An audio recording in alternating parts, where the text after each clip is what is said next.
বাগবিতণ্ডা করতেছে কোন একটা বিষয় নিয়ে, সাধারণ একটা বিষয় নিয়ে একজন আরেকজনের সাথে কথোপকথন করতেছে, কথা বলতেছে, একটু জোরালো কথা বলতেছে। জোরালো কথা বললে আমরা সমাজের ভিতরে দেখেন আলোচনা করি দুইজনে, হঠাৎ যেন আমাদের স্মৃতি থেকে কি যেন বললাম মনে থাকে না, এরকম একটা কনফিউশন হয় কিনা। আল্লাহ রাসূল যখন তাদের সেই বাগবিতণ্ডার দিকে তাকায় রইলেন, এমন অবস্থায় আল্লাহ রাব্বুল আলামিন তার কলব থেকে যেই দিনটা লাইলাতুল কদরের রাত্র, যেই রাত্রটা লাইলাতুল কদরের রাত্র, সেই কদরের রাত্রের জ্ঞানটা তার অন্তর থেকে আল্লাহ মুছে দিলেন। মুছে দেওয়ার কারণে তিনি ভুলে গেলেন। এখন যে বলবেন কোন রাত্রটা, আল্লাহ রাসূল আর বলতে পারলেন না। তখন তাদের কাছে জানাই দিলেন, তোমরা বেজোর রাত্রে এমন একটা রাত্র তালাশ করে ইবাদতের মধ্য দিয়ে তোমরা নাও, যেই রাত্রে আল্লাহ রাব্বুল আলামিন তোমাদেরকে 1000 মাসের অধিক নফল ইবাদতের সওয়াব দান করেন।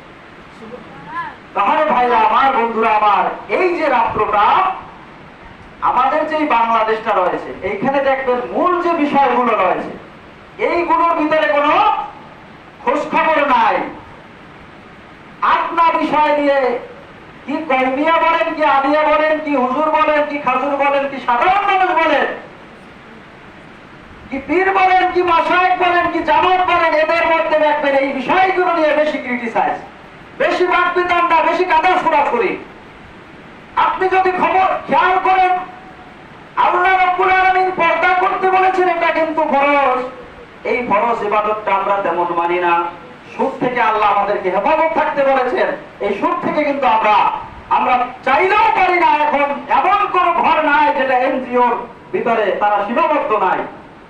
ভাইরা আমার, বন্ধুরা আমার, যে কথা বলতে চাই, আল্লাহ রাব্বুল আলামিনের হাবিবের এমন কোন রমজান অতিবাহিত হয় নাই যেই রমজানে, ওই যে বলেছিলাম 20 রমজান থেকে 30 রমজান, এই সময়টায় ইতিকাফবিহীন আল্লাহ রাসূল থেকেছেন, এরকম কোন নজির পাওয়া যায় না। আপনাদের মনে তা বুঝাইতে পারি নাই।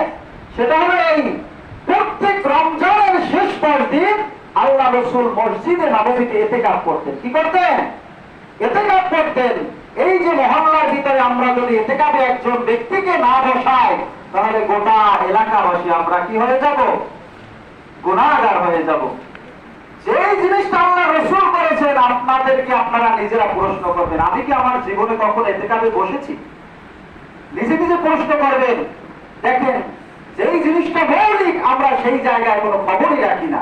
কি আলেম বলেন, কি জালেম বলেন, কি সাধারণ মানুষ বলেন, ইসলামের যেগুলো মূল বিষয়গুলো মানার নামে আমরা নাই। আমরা হুজুগে বাঙালি। ভাই আমার, বন্ধুরা আমার, এই রমজানে আদব রক্ষা করবো, শুধু তাই নয়, এই রমজানে পুত পবিত্রতা রক্ষা করবো। আজকের গোটা বাংলাদেশের ভিতরে কান্না রোল পড়ে গেছে। আমার বোন মাগুরার একটা ছোট্ট বাচ্চা, আমার ভাইরা জানে, যারা মোবাইল ইউজ করে, অ্যান্ড্রয়েড ফোন ইউজ করে যারা, তারা জানে। গোটা বাংলার ভিতরে যখন খবরটা পড়ি, যখন ভিডিওগুলো দেখি, চোখের পানি ছাড়া ছাড়ার কোনো উপায় নাই। ছোট্ট একটা বাচ্চা, যখন মাত্র 8 বছর বয়স। কত বছর? 8 বছর। নাম তার আসিয়া, মাগুরায় তার বাড়ি। মাগুরায় তার বাড়ি। এই মেয়েটাকে তালই জামাই এবং ওই মেয়েটার তালই, এই 2-3 জন মিলে, আরো কিছু মানুষ, এরা এই মেয়েটার সাথে শারীরিক সম্পর্ক করেছে, রেপ করেছে, শিশু ধর্ষণ যাকে আমরা বলে থাকি। এমন নিষ্পেষিত এমন কাজ তারা করেছে, 1 দিন, 2 দিন, 3 দিন, 4 দিন, 5-7 দিন পরে, এই গতকালকে বৃহস্পতিবার বেলা 1টার সময় এই শিশুটাকে আল্লাহ রাব্বুল আলামিন দুনিয়া থেকে নিয়ে গেছে। তার যন্ত্রণায়, তার সাইড এফেক্টের কারণে, তার অসুস্থতার কারণে ওই ব্যক্তি, ওই মেয়েটা এই দুনিয়া থেকে চলে গেছে। এমন কাজ তার আত্মীয় ধারা হয়েছে যেটা আমরা